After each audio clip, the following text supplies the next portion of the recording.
ये पहली कविता, इसका शीर्षक कवि कविता पेड़। वाक्य विन्यास की कलाओं से वंचित समस्त कविताएं पेड़ बन गई। स्थिर खड़ी हुई उनकी पंक्तियां हवा में भी नहीं लहराती थीं, ना ही झरते थे शब्द पत्र। वे मूक खड़ी रही। काउं काउं करते हुए कवियों ने उस पर बैठे नवोदित से वरिष्ठ का सफर तय कर लिया। समय अपनी चाल में गुलाटियां खाते हुए घड़ी निकल गया। सूर्य के चक्कर पूरे हुए तो सरकार ने घोषणा की, नई किताबों के छापे जाने के लिए पेड़ काटे जाएंगे। तब सारे कवि पेड़ से उड़ गए। आज कोई उड़ा हुआ अनुवादक है तो कोई गज़ल में हाथ आजमाता है। एक कवि जो डक पर गाड़ियाँ धोता है अगली बार युवा पुरस्कार ले लेगा, क्योंकि उसे धोना आता है। क्या शीर्षक था? कवि कविता पेड़।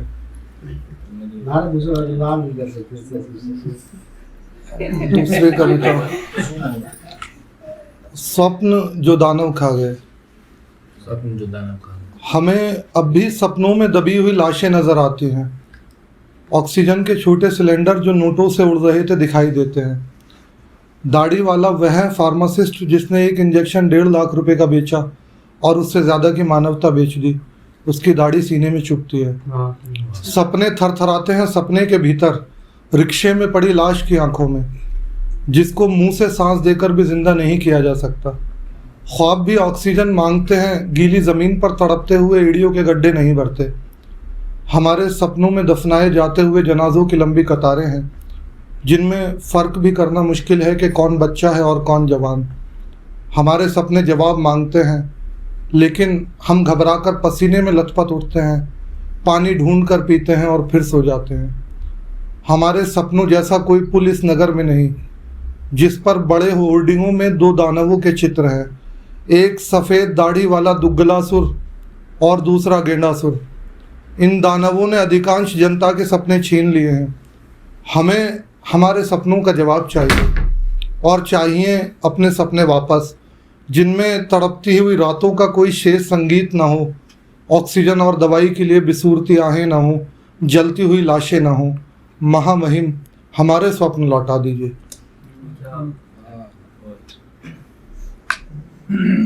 तीसरी कविता, सीमा रेखा पर। एक और वाले गर्व करते हैं कि हमारे पूर्वजों में एक ऐसा था जिसने शेर के जबड़े चीरे, जिसने पहली मिसाइल बनाई। हमसे टकराने से पहले ये सोचना कि हम टीपू के वंशज हैं, हालांकि आनुवंशिकता का इससे कोई लेना देना नहीं। हमारी ओर जुल्फ़िकार भी है और खालिद बिन वलीद भी है। हमारे पास 313 की एक संख्या है जिसके आगे लाखों की संख्या शून्य थी। हमारी ओर सलाहुद्दीन अय्यूबी जैसे विजेता भी हैं। हम ही पराक्रम और वीरता का एकमात्र शेष द्योतक हैं। दूसरी ओर से चिल्लाकर बताया जाता है कि हम श्रेष्ठ आर्य रक्त से उत्पन्न हैं। ऋषि मुनियों का तपोबल, वज्र की शक्ति, अमोघ शस्त्र, सुदर्शन चक्र जैसी शक्तिशाली चीज़ें हमारी ओर हैं। हमारी ओर गांडीव जैसा धनुष भी है और द्रुत गति का पुष्पक भी। वो हमारी ही पीढ़ियाँ थीं जिन्होंने विष पीकर सृष्टि को बचा लिया, जबकि उस बचाई गई सृष्टि के निर्माणकर्ता भी हमारे पूर्वज ही थे। हम संहार और निर्माण दोनों से परिचित हैं। दोनों पक्षों के बीच खड़ा सोचता हूँ, किधर जाऊं कि मारे जाने से बच जाऊं।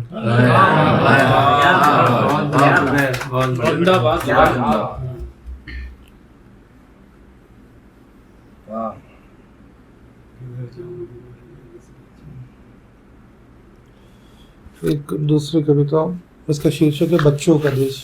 बच्चों का देश जी। सिलेबस से हटाई हुई नज़में एक दिन उगाएंगी हुक्मरान का सीना फाड़ महान देश की धरती पर। सर पर टोपियां ओढ़ने वाले वो जिनकी दाढ़ियों में लहू होगा, अपने कटे घुटने लिए देश बचाने निकलेंगे। कटे घुटनों के डेर पर खड़ा शासक रोने का बहाना करते हुए आंखें पोंछेगा, रो भी देगा 2-4 आंसू तस्वीर खिंचाने के लिए। एक लंबी और झूठे शोक की चुप्पी के बाद किले से चिल्लाएगा, ये सब विधर्मी हैं। हमारा देश शुद्ध राष्ट्र है। हम इस पर अभिमान करो कि हम उच्च कुलों का रक्त है। यकायक उस आवाज के ऊपर छोटे बच्चे बैठ जाएंगे धप से। वाह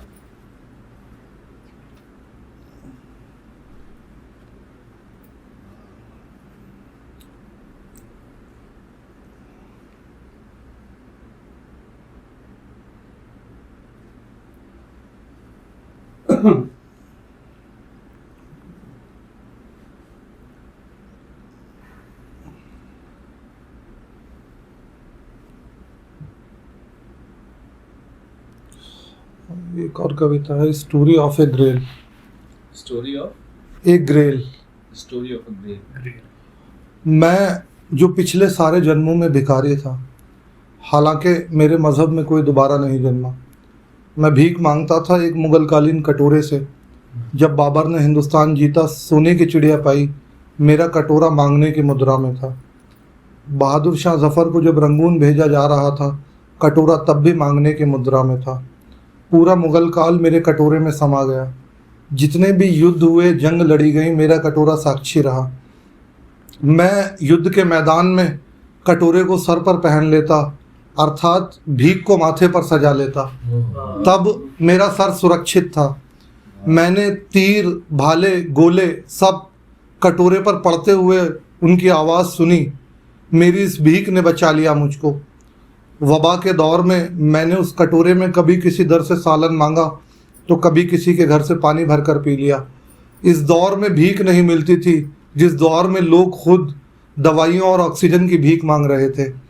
मेरा कटोरा मेरे साथ था, मेरी संपूर्ण संपत्ति। मैं देश की राजधानी से जब पैदल निकला तो रास्ते की धूप में कटोरा सर पर पहने हुए था। सड़कों, गलियों, रास्तों पर भूखे लोगों की भीड़ इकट्ठा थी। मेरा कटोरा मेरे सर पर औंधा पड़ा हुआ था। मैं धूप और हालात से अपना मानसिक संतुलन खो बैठा। मैंने संसद के सामने सर से कटोरा खींचकर उतारा और सीने पर पटका, ताकि इस मानवीय दुदुम्बी की आवाज़ जाए नौकरशाहों और राजाओं तक, मगर वो कान के साथ बहरे हो चुके थे। मेरा सीना फट गया। कटोरा मेरे साथ ही औंधा गिरा पड़ा था। मुख से निकलते फेन और मस्तक के पसीने से कटोरा तृप्त हो गया। मुझे अंतिम भीख मिल चुकी थी। ये मेरी कथा है। मैं भिखारी का कटोरा हूँ जिसकी तुलना द होली ग्रेल से की जा सकती है। कल के समाचारों के लिए एक आवश्यक सूचना है। भिखारी का पवित्र कटोरा अंतर्राष्ट्रीय संबंध सुधारने में सहायक सिद्ध हो सकता है। क्या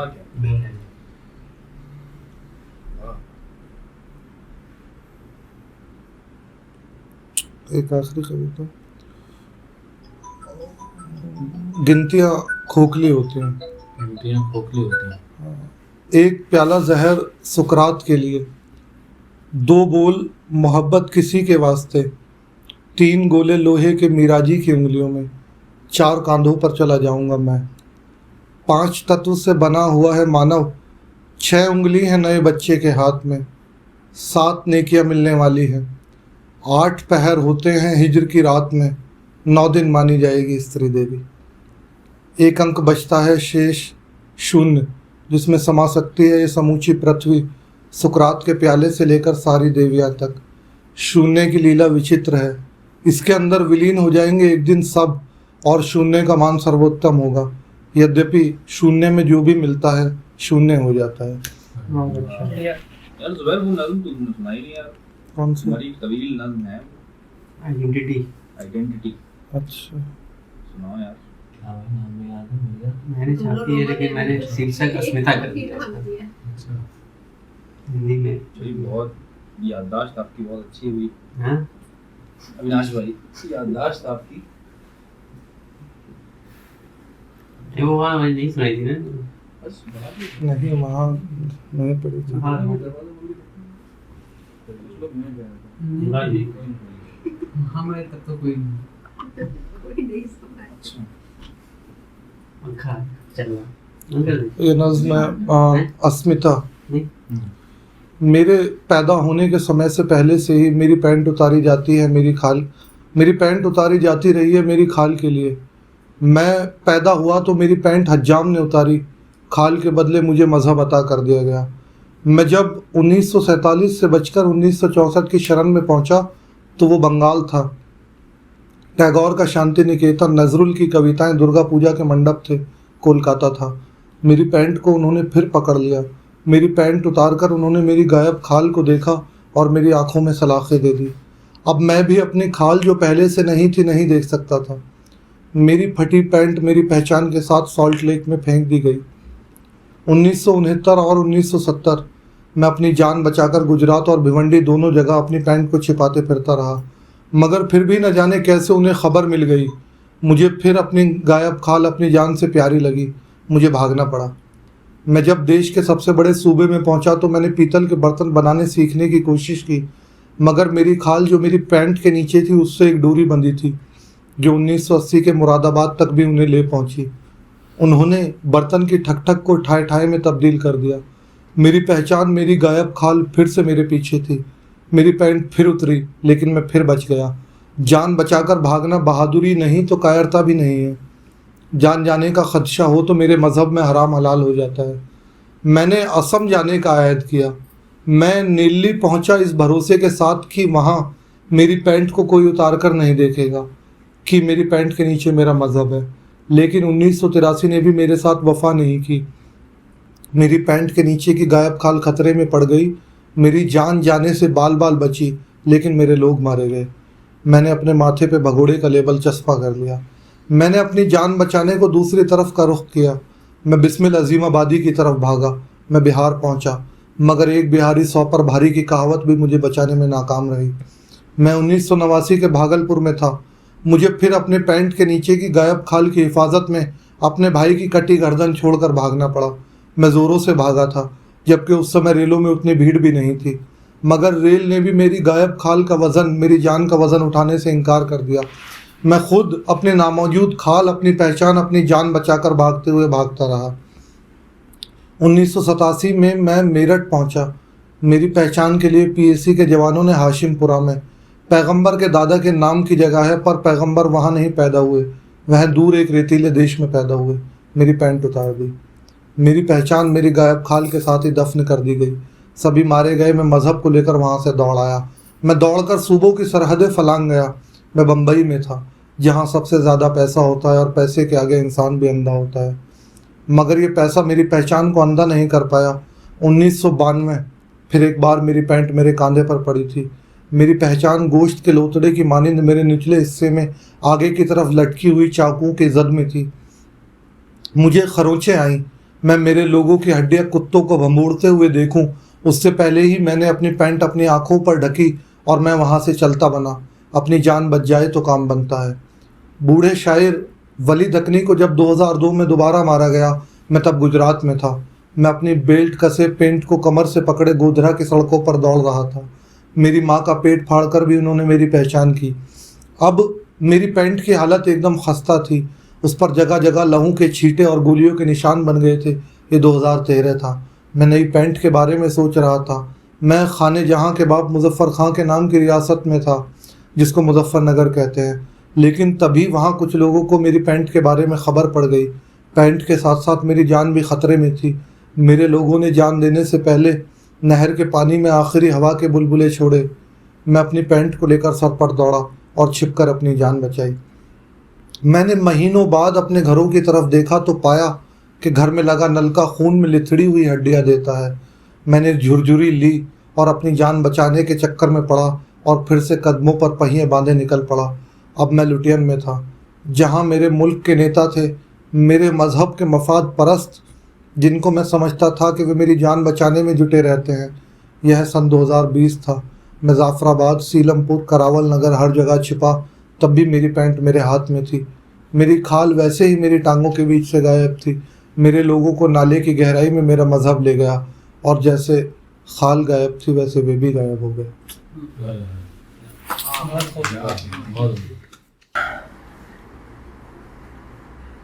एक दो छोटी छोटी पुरानी नज़में हैं।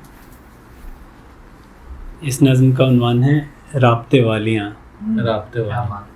हाँ, जो कि कॉल गर्ल का उर्दू तर्जुमा है। हालांकि ये तर्जुमा किया नहीं जाता है इस तरह, लेकिन फिर शुरू होती है इस तरह के राब्ते वालियाँ चौखट से कहाँ लगती हैं, रात खूंदे हुए जिस्मों का वज़न ढोना है, शाम रौंदे हुए फूलों को जवां होना है, सब भरी बाल्टियाँ चिकटे बदन पर खाली, लौट आती है बदन जार में खुद की खुशबू। कड़कड़ाते हुए कुछ सब्ज नए नोट उड़स लाती हैं पिस्तानों में। चमचमाती हुई कारों की कतारें उन्हें लेने आए। वापसी टैक्सी मीटर के अक़ब होती है। शहर शोबिस के मज़ाफ़ातों में तंग दस्तों को बस ब्रेड जैम ही मिल पाता है।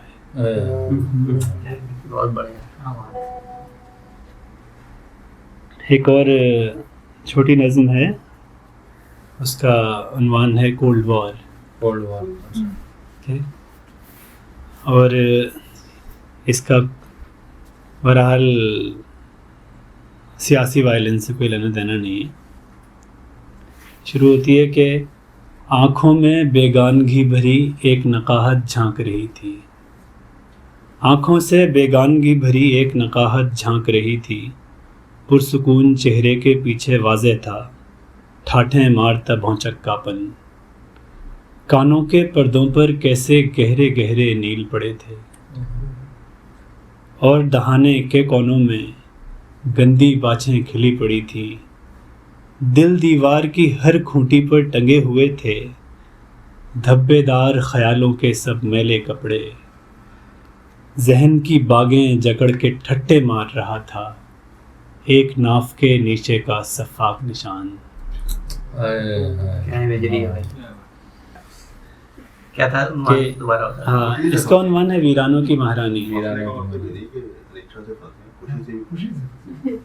ये कह रहे थे कब बंद होगा। जब तुम्हारी आंखों में तैरते हरे सांपों ने भेड़ियों की भीड़ के दम पर शहर को तहस नहस कर दिया, तो बैल नए पत्थर लाद कर लाए नया शहर बनाने के लिए। फिर भेड़िए बैलों को चबा गए।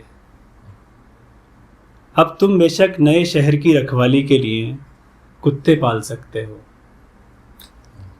कौओं की घूमती आंखें किराए पर लेकर जमीन की तहों में रेंगते कीड़े मकोड़ों पर नजर रख सकते हो। अब तुम्हें चौकस चौकन्ना रहना होगा, कहीं किसी कीड़े के पर तो नहीं निकल आए, कहीं कोई नाजायज जानवर तो नहीं आ बसा। लेकिन शहर का नयापन उतरते उतरते तुम्हारे भेड़िए बूढ़े हो जाएंगे। तुम्हारे कौओं को नए शहरों की जानिब तुम्हारे कौए नए शहरों की जानिब कूच कर जाएंगे। तुम्हारे कुत्तों को कीड़े खा जाएंगे। शहर पुराना होते ही उसके अंधेरों में सिर्फ बिल्लियों की आंखें चमकेंगी, क्योंकि पुराने शहर में रहने को कोई भी रहे, हुकूमत सिर्फ बिल्लियों की होती है।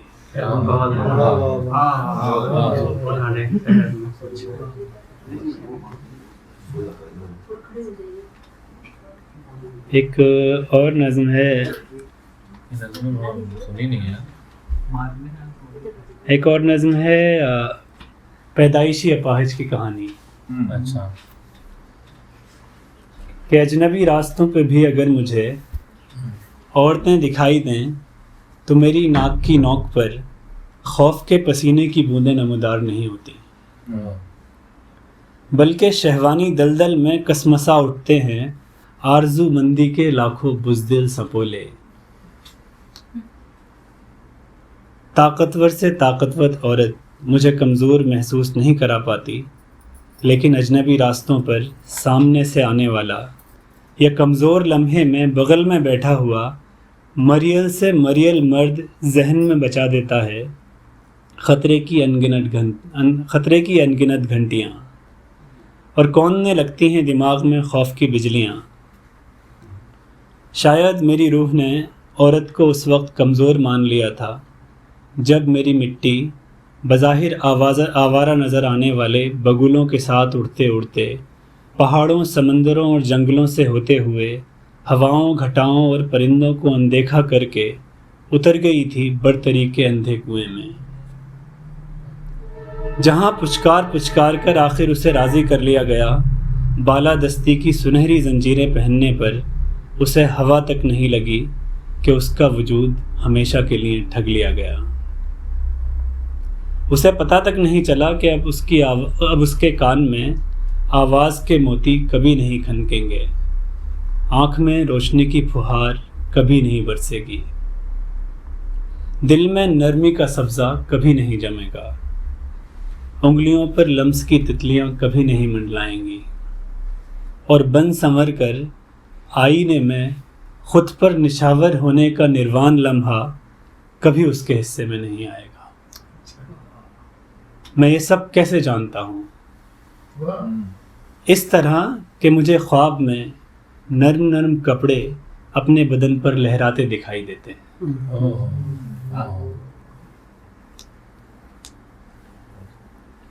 एक और नज़्म है जिसका इस वक्त से कोई ताल्लुक़ नहीं है, लेकिन और जोड़ ये अच्छा है भाई, नज़में जो हैं नज़में बहुत ताल्लुक बना लेती है, उसका बहुत जोड़ दे रहे हैं। मारने ये यहाँ कोई ऐसा नहीं है मारने नहीं, लेकिन ये वीडियो तो जाएगी ना, याद नहीं है, याद ये नहीं कहते है। रहना जरूरी है, बहुत अच्छी बात है। ये भी एक नज़्म है। हाँ, खैर ये ताल्लुक तो होता है, जायज़ या नाजायज़। ईद पे लिखी हुई नज़्म, मतलब ईद की मुबारकबाद के तौर पे लिखी हुई नज़्म है, लेकिन क्योंकि बहुत अच्छी अच्छी नहीं, अच्छी बहुत बुरी अच्छी नज़्म, वाकई बहुत अच्छी। अच्छा जी चलिए जी, सुनाइए सुनाइए। नज़्म है कि ईद उनको मुबारक जिन्हें जालिमों की गुलामी गवारा नहीं, वाह, मौत मंजूर की पर जियालों ने बंदों को आका पुकारा नहीं, क्या कैद मंजूर की ताना शाहों को सजदा गुजारा नहीं, क्या क्या बात भूख मंजूर की बेज़मीरी का लुक़मा उतारा नहीं, धूप मंजूर की बेहिसी की स्याह छांव पर हाथ मारा नहीं। वाह, बहुत खूब भाई। ईद उनको मुबारक जिन्हें जो उलझते रहे मौत से, सांस तकसीम करते हुए और अंधेरों से लड़ते हुए। ईद उनको मुबारक जिन्हें अपने प्यारों के चेहरों की गमगीन छाँव तले आखिरी सांस लेने का मौका मिला। ईद उनको मुबारक के जिनके घरों को गिराया गया सारे बुलडोज़रों की गरज से, मगर हौसले टस से मस ना हुए। उनके जज्बों के नाम, उनकी यादों के नाम, उनके चेहरों के नाम, उनकी बातों के नाम, ये उजाले सभी साथ में आएंगे, वक्त की काली रातों को चमकाएंगे। वाह, वाह,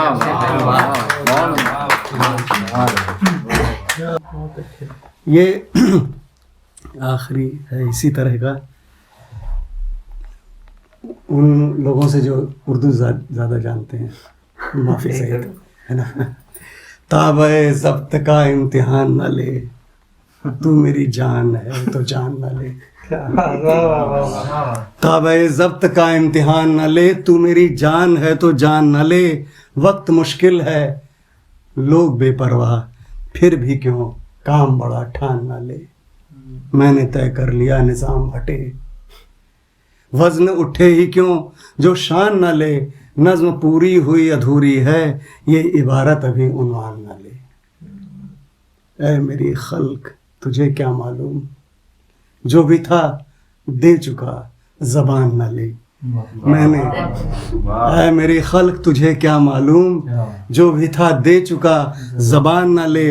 मैंने एक और बना ली दुनिया, तू कहीं और अब मकान न ले। ताबे ज़ब्त का इम्तिहान न ले, तू मेरी जान है तो जान न ले।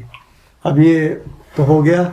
अब इसके बाद मैं इसलिए सब सुनाया करता हूँ कि, और बार बार कहता भी हूँ कि आता है ये, लेकिन गद्य में जो बात आती है अपने को खोल कर कहने की, उसका कोई विकल्प नहीं है हिंदी कविता के लिए। तो अब ये है कि एक दो कविताएं और सुना देता हूँ। आप कविता सुनाइए, क्योंकि वो कविता सुनने के लिए ही सब लोग आए। अगस्त 15 देश को देश आज़ाद जैसी कोई चीज़ हुआ और उसी के आसपास में पैदा हुआ। लाइन पहले कुछ कंफ्यूजिंग पढ़ दिया आपने। 15 देश को 15 अगस्त। अच्छा, 15 अगस्त को देश आज़ाद जैसी कोई चीज़ हुआ और उसी के आसपास में पैदा हुआ। जन्म के समय मेरे पांव पहले आए, आम राय थी यह भटकता रहेगा। मैं जो भी था, मुझे पिता के हर सपने को नष्ट करना था। नदियों की तरह मैं शहरों और शिल्पों और वस्तुओं को छोड़ देने का वानप्रस्थ था। किसी ने ईश्वर मुझे क्रिकेट की गेंद की तरह थमा दिया, जिस पर छक्का लगाकर मैंने बाउंड्री के पार करके बाहर करके एक बार फिर उसे अदृश्य बना दिया। मैंने बहुत सारे शत्रु बनाए। अजीब बात है कि यह सब आत्मा की तलाश के दौरान हुआ। मैं देखता था कि ज्यादातर रोजगार आतताइयों की मदद के लिए थे, तो इस तंत्र में मेरा मन किसी काम में लगता नहीं था। वल्लाह मैं काम करने वालों की बिचौलिया दीनताओं को देखता हुआ किनारे बैठा इतना बेजार और उदास होता था कि बेंच देखकर मैं बहुत खुश हो जाता था। मेरी कुंडली तक में था कि खाली जगह देखकर मैं वहां लेट जाया करूंगा। मैं कश्मीर था, पत्थरबाज, अलग थलग अलग। मैंने जल्दी ही समझ लिया कि सबसे बुरी कविताएं नदी के किनारे बैठकर या राइटर्स रेजिडेंसी में लिखी जाती हैं। तमाम दुर्भाग्यों के बावजूद मैं कविता में MFA करने से और आदमखोर दार्शनिकता से बच गया और जल्दी ही मैंने फाड़ दी समकालीन कविता की स्टाइल शीट। मैं देखता था गरीबों का शहरों में आना और वामपंथी विचारकों का अमेरिकी विश्वविद्यालयों में लगते जाना। बौद्धिक निठल्लापन। मैनहट्टन में हटसन को देखते हुए बदजात अंग्रेजी में लिखी जाती किताब कि क्यों नहीं सफल हो रहा भारत में साम्यवाद। प्रेम बाज दफा फंसा हुआ लगता था और आधी रात सुख से भाग लेना किसी खोज में तब्दील होता भी था या नहीं पता नहीं। बुद्ध ने दुख का कारण तृष्णा बताकर ज्ञान के उद्योग की संभावनाएं लगभग खत्म कर दी थी। मुझे तो भूख हर दफा उतनी ही मौलिक लगती थी। मैंने हिंदी के महानतम कवि की बात नहीं मानी, गोया तुलसीदास की भी की। मैंने हिंदी के महानतम कवि की बात नहीं मानी, गोया तुलसीदास की भी नहीं की। अब लो नसानी, अब न नसई हो, अब तक गंवाया, अब और नहीं। मैंने खुद को नष्ट करना जारी रखा। मैं सीन के कोने में पड़ा एक्स्ट्रा था, सुपरस्टारों की छुट्टी कर देने की संभावनाओं से भरा। मेरे पास शाप थे और तिब्बत से सिद्धों की पांडुलिपियां खच्चरों पर लेकर लौटते राहुल की तरह कई मन वृत्तांत अपने ही संस्मरणों से आक्रांत संक्षिप्त में हो नहीं सकता था। मेरे पास आदिम क्रोध था और सत्तावानों को घूर कर देखने का हुनर सलाहों और सत्ताओं का मुझ पर कम असर था। मैं पेचीदा था, अपनी ही चाबी से खुलने वाला ताला। मणिकर्णिका की तरह मैं सुलगता रहता था।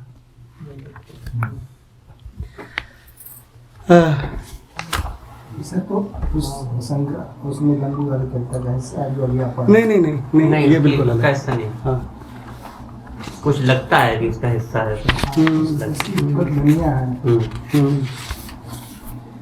मोहम्मद अली।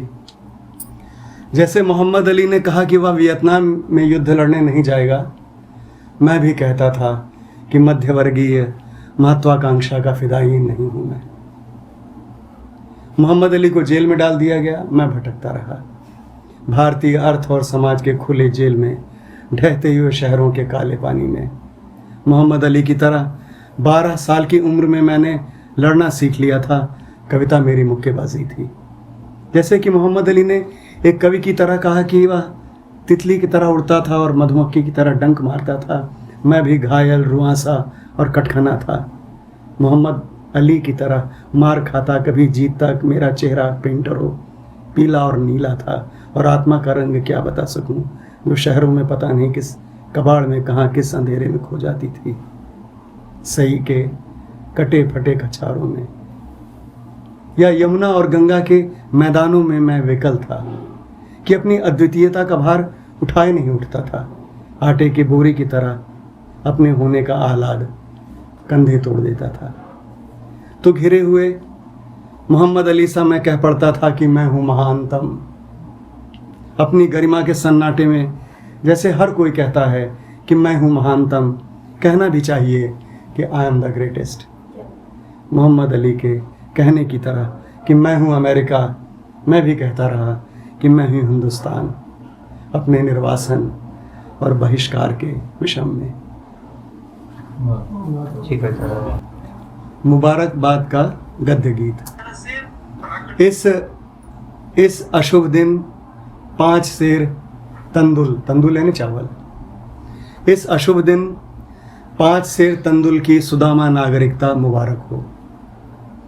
500 रुपये पाने का हिंदू समाजवाद और 60% लोगों के 5% परिसंपत्ति पर हकदारी का हादसा मुबारक हो। और मन की बात को गाय की तरह पगुराते हुए सुनने का धैर्य धन गधा धीरज। भूख दारिद्र्य और घरहीनता की लाइन में खड़े होकर जनतंत्र बचाने की मनहूसियत। तानाशाह को चुनने की लोकतांत्रिक प्रक्रिया मुबारक हो। सोनिया का बोल न पाना और मोदी की मुखरता, भीड़ की विकटता, एकतंत्र की निकटता, अंबानी के परिसंपत्ति और घृणा का राष्ट्रीय संपत्ति में बदलना मुबारक हो। मुबारक हो स्मार्ट सिटी का धार्मिक शहर में बदलना। हर 2-3 महीने में माल्या, नीरव और चोकसी को भारत लाने की राष्ट्रीय प्रफुल्लता मुबारक हो। राष्ट्रवाद मुबारक हो और चीनी सामान और नशे में झूमते नारकोटिक ब्यूरो का न देख पाना, अडानी के जहाज़ों में भरी हज़ारों किलो हेरोइन। जाहिर है आर्यन को धर दबोचना मुबारक हो।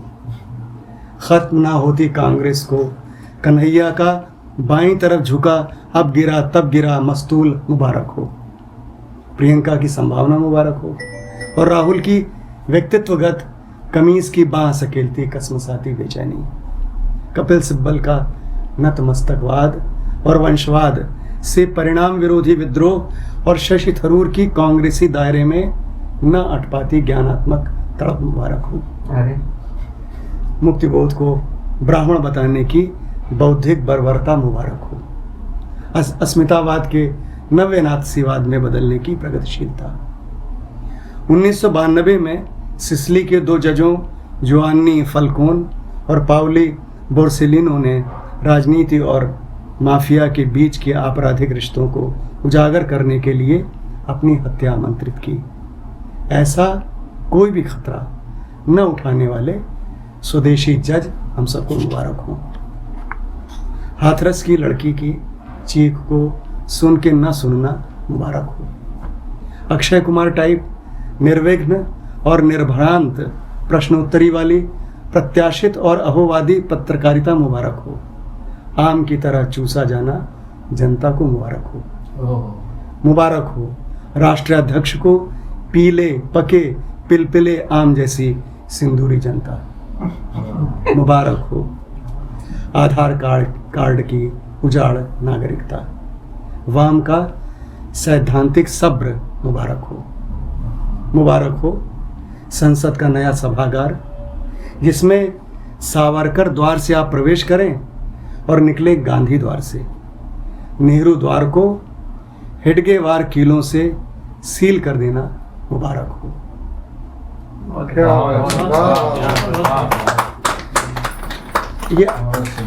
ये आखिरी कविता अब सुना रहा हूँ। करो ना कह रहा है एक मेहनतकश दूसरे से कुछ करो ना, कि जो भी है और जैसा है वो वैसा क्यों रहे। काम ये कैसा कि जिसमें और वंचित हम।